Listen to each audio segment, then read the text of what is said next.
my friend, what we're going to be doing today is just building a song based on the 1, the 5, the 6, and then the 4. Key of G major, which has G major, A minor, B minor, C major, D major, E minor. We can either play this one, we can actually play any of the chords you choose, but make sure when you go to your diminished, you either play the 5th of the chord as a dominant chord, or you've put out the fingerings for that. In this case, G would be F sharp diminished. So we've got 2nd fret, 1st finger up here, and then here. What we would be seeing is a F major, and then we scoot that up for an F sharp, and then we drop the 3 and the 5. Keep that. Whoop. Oh, so nice. So when we play that, we get this kind of feeling with that open A. So cool.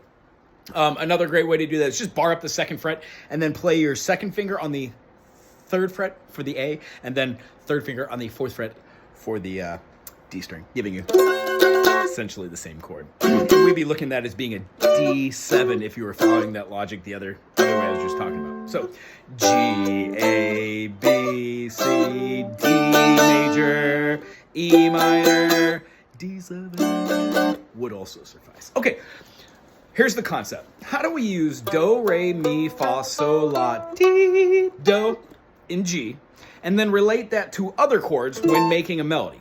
So if we had a G major going to a D major, which is a 1, 2, 3, 4, 5 to the D, and then E minor is the 6th because it's right at the D, the 5th. And then when we go to the C, G, A, B, C. That's why we have key signatures and spellings. Here's the kick. You have to kind of learn where the flats and the majors are, but there's a certain way to do that. I have other videos on this channel that talk about that. And if you're one of my students, we've gone over this using the hands. C, D, E, F, G. G has 1 sharp, it's F sharp. When we go to the next one, it would be D. How do I know it's D? Well, G, A, B, C, D. It's 5 notes away from the one we just got done with. So C has none. G has 1, and then that 1 sharp, F sharp, is also going to be in the key of D major. So when we go to our D major, we have the F sharp, and we also have the C sharp. And you'll know that because of the aforementioned. These are all half steps or minor seconds. When we go up whole tones, we actually skip all the half steps. When we do a combination of those, which you'll know as a major scale, do, re, mi, fa, sol, la, ti, do, in the key of G has to have F sharp, because if it had F natural, we would have do, re, mi, fa, sol, la, ti, do, which all together isn't bad, but that works over the top of Mixolydian and G7. So hold your horses. What we're just talking about today is how to play a G major, how to play a D, how to throw around a E minor, woo, and then rock it back to a C major. This progression might sound like a million songs, so don't let that melody get stuck in your head. What we want you to do is be able to use that.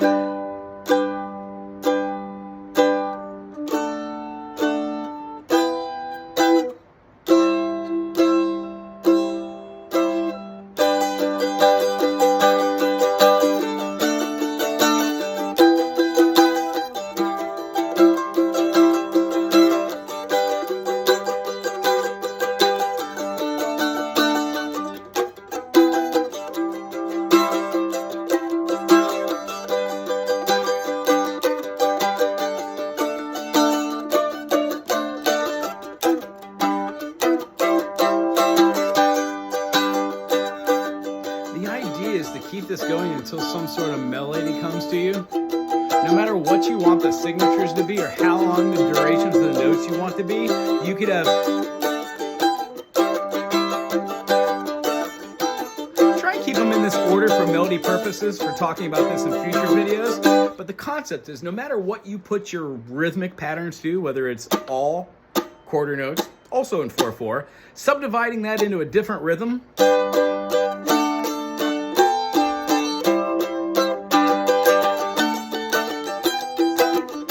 also acceptable. It might make making your melodies a little harder. Over the last one, the ladder, having 3/4, 6/4, anything that's a simple meter. If we go into a compound meter, just meaning we're going to be dividing what goes into that measure a little bit more. So things that have 8th notes, 16th notes generally are going to be a little bit more complex as well. So when we're going through the process of hearing these things, I would figure a simple expression of something that's not on something else would be like G major, D, E, C. So like a...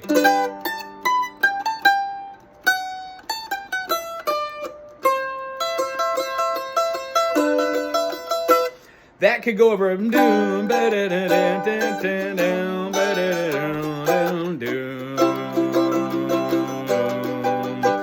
It's just one of 100 trillion million things you can make up. So the idea is, this week while you're working on scales,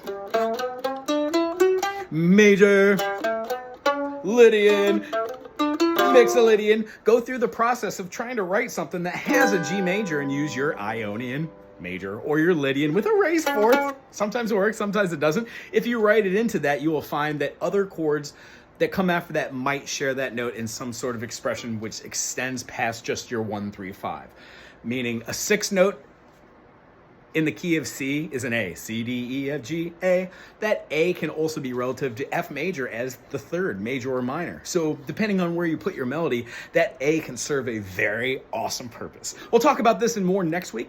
Thanks for tuning in. And if you like this, please subscribe. Aloha.